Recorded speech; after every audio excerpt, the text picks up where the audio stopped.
Ang latest, ang hottest sa showbiz and entertainment. Heto na sa Ang Pilipinas Ngayon.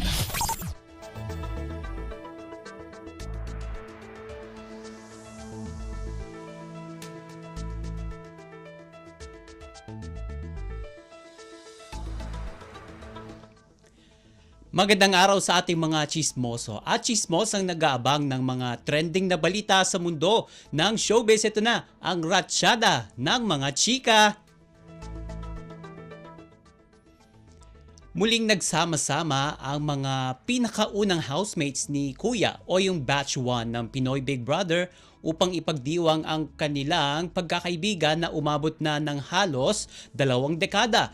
Sa social media post ng dating mga PBB housemate na sina Say Alonzo at Nene Tamayo, makikita roon ang pagsasama-sama nila o reunion ng ilan sa mga housemates, kabilang na sina Cassandra Ponti, Raquel Acosta, Chicks Alcala, Jason Gainza at si Sam Milby. Unang meet up pa lamang yan ng dating housemates pero looking forward na itong si Cassandra Ponti sa susunod na pagkikita nilang mga housemates. Kung inyong matatandaan, unang umere ang unang season ng Pinoy Big Brother sa ABS-CBN noong August 21, 2005. Ang latest, ang hottest sa showbiz and entertainment. Heto na sa Ang Pilipinas Ngayon.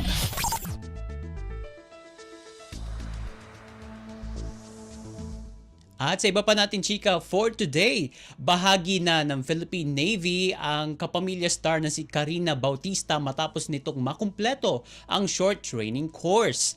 Sa kanyang Instagram ay ibinahagi ni Bautista ang ilang tagpo mula sa graduation ceremony habang suot ang uniforme ng Philippine Navy. Makikita sa caption ang mga katagang SN1 Karina Bautista, Res from BCMCCL 09-24PH na kanyang ranggo sa Navy. And isa lamang si Karina sa mga celebrities na nagpa-enlist sa Armed Forces. At ilan sa mga ito ay sina Rocco Nacino, Geneva Cruz, Ronnie Liang, Gerald Anderson at si Nadia Montenegro. Ang latest, ang hottest sa showbiz and entertainment. Heto na sa Ang Pilipinas Ngayon.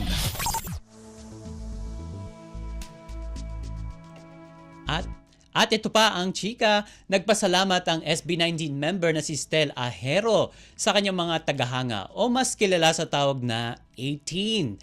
Partikular na ipinagpasalamat ni Stel ay ang award na kanilang matatanggap mula sa Billboard Korea na Billboard K-Power 100. Kasama rin sa nakamit na tagumpay ay ang 2024 Billboard Fan Army Face Off.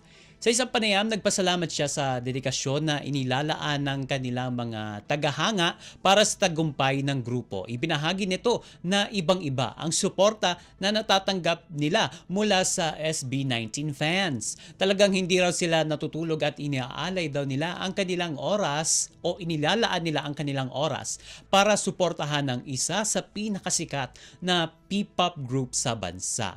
Nagpasalamat din ang SB19 member sa mga naging efforts ng kanilang fans at hangad ni Stel na ipalaganap ang kultura ng Pilipino sa mundo. Sa huli ay nagpasalamat ito sa Panginoon sa tuloy-tuloy na biyaya at sa pamilya sa tuloy-tuloy naman na suporta.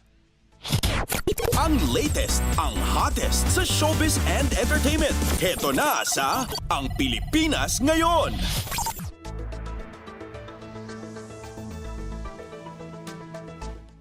At sa huli natin chika for today, usap-usapan ngayon online ang social media post ng actor celebrity na si Kate Valdez matapos ang kanyang bakasyon sa Hong Kong Disneyland. Bukod kay Kate ay kasama niya sa isang litrato ang Japanese vlogger na si Fumiya Sankay na kapwa na sa parke.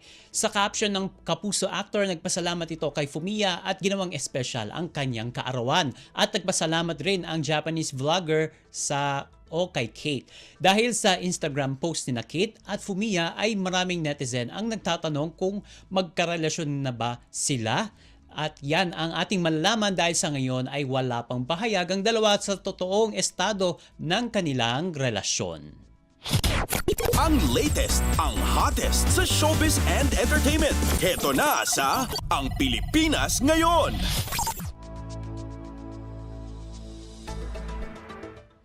At wala na tayong sapat na oras para sa ating balitang artista. Maraming salamat mga kachismis sa pakikinig sa aking mga chika for today. Ako po si Mama JT para sa Radyo Pilipinas World Service. Ang latest, ang hottest sa showbiz and entertainment. Heto na sa Ang Pilipinas Ngayon.